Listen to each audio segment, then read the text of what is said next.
Coming to you from his studio in downtown San Francisco, this is the Backstage Bay Area podcast. And now, here's your host, Steve Roby. Hey, welcome everyone. This is Backstage Bay Area. Thanks for joining us. I'm Steve Roby. My guest today is a Brooklyn-based songwriter, sculptor, instrument builder whose projects blur the lines between concert, installation, and ritual. Pitchfork recently named them one of its 21 breakout artists to watch, describing their sound as a proud, emphatically Black reimagining of the American folk tradition. Born in New York and raised between NYC and DC, they are a classically trained percussionist and Berklee alum who has already collaborated with such artists as Jean-Baptiste. They're here to talk about their ambitious new double album, Cuntry, and their upcoming SF Jazz debut. Cleo Reed joins me now. Hey, Cleo, welcome to Backstage Bay Area. Thanks for being here. Thank you so much for having me. Before we get started, where am I reaching you today? I am sitting in my apartment in New York City today. Let's get started with kind of a section we call Roots and Origins. Cleo, you were born Ella Moore, but you perform under the name Cleo Reed. I understand Cleo is a tribute to your great-grandmother. Your new album is deeply rooted in ancestry, labor, and Black history. What does it mean to carry her name into this work, and how does that lineage shape the stories you're telling on the album Cuntry? Cleo was my grandfather's mother, and my grandfather, Pops, was a blues bassist in Houston, Texas.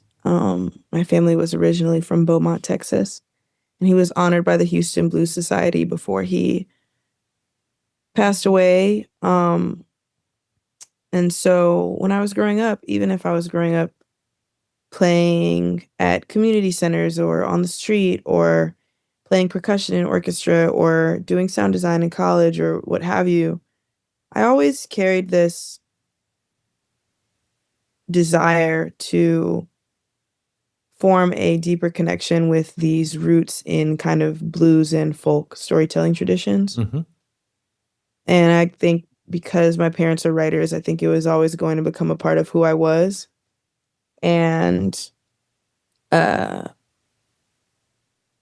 had quite a personality and was also an Aquarius, similar to myself. So I think that my family origins don't feel separate from my work right now, and I'm not sure if they ever will, but they feel a bit closer now.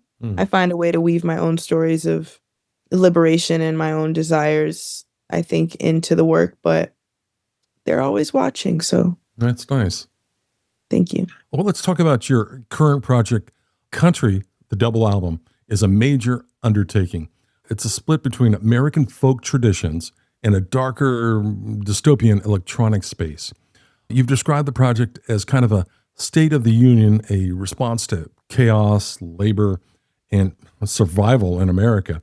What led you to divide the album this way, and what did separating those worlds allow you to say more clearly?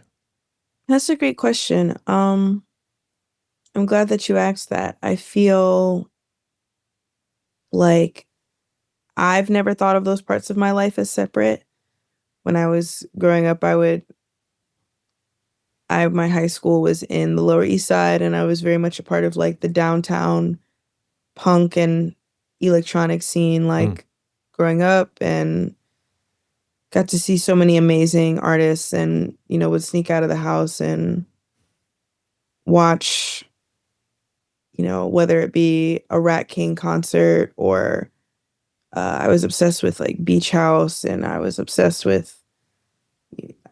Princess Nokia. I loved Maldivisa. There were so many Sampha. There were so many artists that I loved in my youth, and they always carried this sensibility of the organic and the inorganic kind of coming together. And also my inspiration was always with site-specific works, and I spent a lot of time in the South in addition to growing up here in New York City. So I felt like when I was making music, it was kind of just one congruent, sentient source for me personally. Because my mom is from the South, and I would come home and she would imbue her influences on me, but then also I would go back outside to this like kind of raucous scene that was happening kind of in 2014 to 2017 here in New York. So Yeah. I never thought of them as separate, but then when it was time, when I had written everything that I felt like I wanted to write and I started making the track list, it just felt natural I felt like Americana and Always the Horse and what song start? Salt and Lime, they all felt like first tracks to me. And so I was like, oh. So then I had to like figure out a way to like also make Americana feel like a first track. And that's when the idea sparked to kind of split it into 2 acts. So yes, that's kind of where that came from. Let's get into the music. The first track you brought in is called I've Been Out Here Hustlin'. Given how much country grapples with the cost of work and the pressures placed on the body and the spirit, this title feels especially loaded. Where does this song sit in the album's arc, and what does hustlin' mean to you in this context? I feel like it feels pretty obvious. I think it's a field song, and I think it's inspired by the songs that are rooted in the origins of like Black chattel slavery and also the origins of like Black American music here in this country. And I kind of walk in that tradition with the song. But I also talk about things like being on your phone and selling your image and some of these modern themes. I felt like I was just trying to set the scene of, I think our phones are directly connected to how productive people feel right now. And they're connected to commerce and upward mobility and celebrity culture, and all of these things are interwoven to us and tether us. Our debit cards are on our phones. So I think that the essence of hustling and, monetizing your body, capitalizing on your personal skills and assets was something that I wanted to touch on in the song very naturally. And it came together very quickly. And for me, hustling could mean a lot of things. I mean, it could mean so many things. It all just depends on what people define as their own personal success. And I think I was speaking to just the general sort of feelings around capitalism and upward mobility that I see when I open my phone, and wanted to put that into the song and speaking about the rich. And I just very simply, I think I see it as a poem. I very simply say, can you feel the disconnection of us all trying to cling to those who are richer than us all? And I think that is sort of my reckoning with the parts of my life that I may have accepted in the process of trying to be an artist that works a living wage. So I felt like a song like this couldn't not be included. Well, let's listen to it now. This is I've Been Out Here Hustlin' by Cleo Reed here on Backstage Bay Area. I've been out here hustling day in, day out, way out, pass the time by scrolling day in, day out, way out. We just sell our image day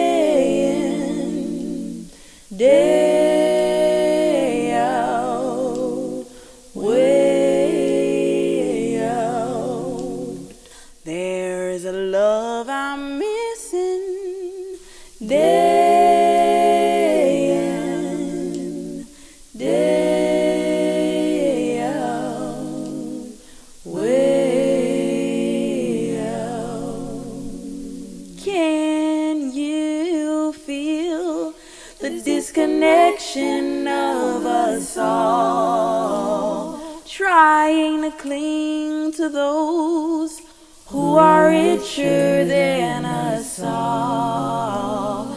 Told me who to be, never had no choice at all. Wounds we can't unsee, never had a clear resolve. There are many working day in, day out, way out. There's a love I'm missing day in, day out, way out. Performing I've Been Out Here Hustlin', that's Cleo Reed. I'm Steve Roby on Backstage Bay Area. I'm talking with Cleo about the new double album and upcoming shows in San Francisco. Cleo, one thing that really stands out about your work is the expansive performance world surrounding it. Beyond the album, you created large-scale projects like the Black American Circus, and you often incorporate sculpture and custom instruments into your shows. How are you translating those visual elements for a live music setting like this? These elements of sculpture, custom instruments, and visual elements, I'm always thinking about how I can take parts of sets and materials into spaces. I think with the work being about capitalism and labor right now, there's something really nice about having these kind of found objects that follow me wherever I go. And I approached my performance style with a little bit of irony and humor, and I like to play with the audience a bit. And I think that my background in performance art and the light clowning work that I did helped bring me to that space to be a little bit more free and fluid in what defines a good performance and what defines a set and what some of those things. The second track you brought in to the show today is titled No Borders. This track leans heavily into that electronic dystopian sound we discussed. As listeners hear this, what should they be paying attention to sonically or lyrically? I think paying attention to the people featured on the track. I made this record entirely just in my travels across the world, and No Borders in particular was made while I was kind of on the tail end of a 4-week-long residency/fellowship with One Beat, which was an amazing organization that was funded by the U.S. Department of State. And basically it was 25 of us, and each of us were from a different country, and we were able to live with each other for 2 weeks in Florida, in Central Florida, and at the Atlantic Center for the Arts. And we were making music together, eating together, living together for 2 weeks. And then we had another 2 weeks where we went on tour. We stopped, and there were so many different people from different countries. And I was the only person whose parents were from the South. And so we did a stop at the Legacy Museum in Alabama, and everyone learned about the history of slavery in this country and Black arts and culture. And then we ended up driving to Jackson, Mississippi, and visiting a Black-owned farm and playing a gig there. And then we played a gig in New Orleans, and we stayed in New Orleans for about a week. And then some of those friends that I had made came back with me to New York, and we recorded this song that was inspired by, we'd gotten back from the trip and October 7th had happened. And with everything going on in Gaza, it was like really important. And we just like really wanted to kind of make a song together. And in response to what was happening in Gaza, and this was kind of what came of it. And so my friends met me at the studio. And so my friend Marta is from Brazil and Pushpa is from Nepal and Ali from the Philippines and Kamal. And I had so many different friends there. And and Nancy, oh my gosh, Nancy Kano on bass. And there are just so many amazing influences that you can hear in the work. And there was just so much vitality to the music. And I felt like this song, I always feel like this song needs more love, but I felt like I really wanted to showcase this song today. In the song, when you talk about borders, are you thinking of physical boundaries or internal ones or both? Both. I mean, I think we speak to the idea of like, we don't want war. We kind of have this sort of global unity amongst each other, and we're really able to learn about each other's humanness on this trip. And so I think both. All right. So when we return, we'll discuss your SF jazz shows. But for now, this is Cleo Reed with No Borders here on Backstage Bay Area.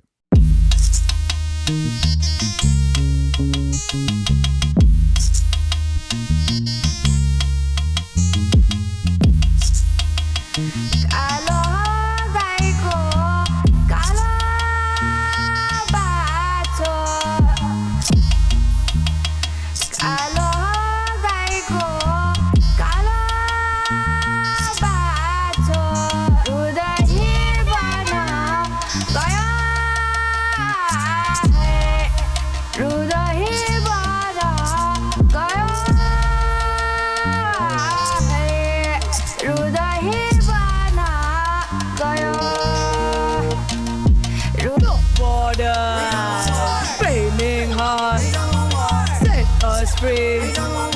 Love can live. No borders. Flaming heart. Set us free. Love can live.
That was Cleo Reed performing No Borders from the album Country. Cleo is my guest on today's show. Cleo, you're making your SF Jazz debut on Wednesday, February 25th. You're playing at the Joe Henderson Lab, a very intimate glass-walled room. It's quite different from a large festival stage. Given your background in a large-scale performance and installation, how do you adapt that expansive world for a space that is so up close and personal? I feel like the audience can really look forward to just feeling like the border between audience and artist is kind of dissolved a bit. I don't really like to participate in shows where the audience feels so distant from me. I think that I work well with this closeness and kind of dropping the veil a little bit and getting very vulnerable. And I think I do that through the music, but also through the performance. And so I think that's kind of how that translates there. Can you talk about who's going to be joining you on stage and what else we might expect? No, you'll have to wait and see. Oh, come on now. I think, you know, I plan to play, I plan to play solo, but I'll be accompanied by my beautiful instruments, and it'll be really raucous. I'm very excited. I've never played a show in San Francisco before, so this is going to be awesome. All right. It sounds like a powerful night of music. Thank you. A reminder to our listeners, you can catch Cleo Reed live at the SF Jazz Center's Joe Henderson Lab on Wednesday, February 25th. There are 2 shows at 7 and 8:30 p.m. Doors open 30 minutes before showtime, and I find it's always best to get there early. Tickets are available now at sfjazz.org, and a link will be included in the podcast show notes. Cleo, thank you so much for your time today and joining us on Backstage Bay Area. Thank you. Have a great day. Backstage Bay Area will be right back after these messages. Are you a jazz musician preparing for a run in San Francisco? The Backstage Bay Area podcast wants to help tell your story. We are currently filling our guest lineup with the artists keeping the jazz scene alive. If you have dates booked at a local club or concert hall, let's get you on the mic to discuss your latest work. Connect with us directly. Send an email to backstage.sfbay@gmail.com. Just let us know when you'll be playing in San Francisco. That's backstage.sfbay@gmail.com. Backstage Bay Area is dedicated to keeping jazz alive in the 415 by spotlighting the artists, presenters, and venues that sustain this music. The most meaningful way to support local jazz is simple. Show up, buy a ticket, and experience the music live. Visit BackstageBayArea.com and explore our upcoming concerts section, featuring both a weekly guide and a weekend guide to jazz shows across the region, plus the latest concert news. Thank you for keeping jazz alive in the 415. You've been listening to the Backstage Bay Area podcast. Visit us on the web at BackstageBayArea.com. And don't forget to keep jazz alive in the 415.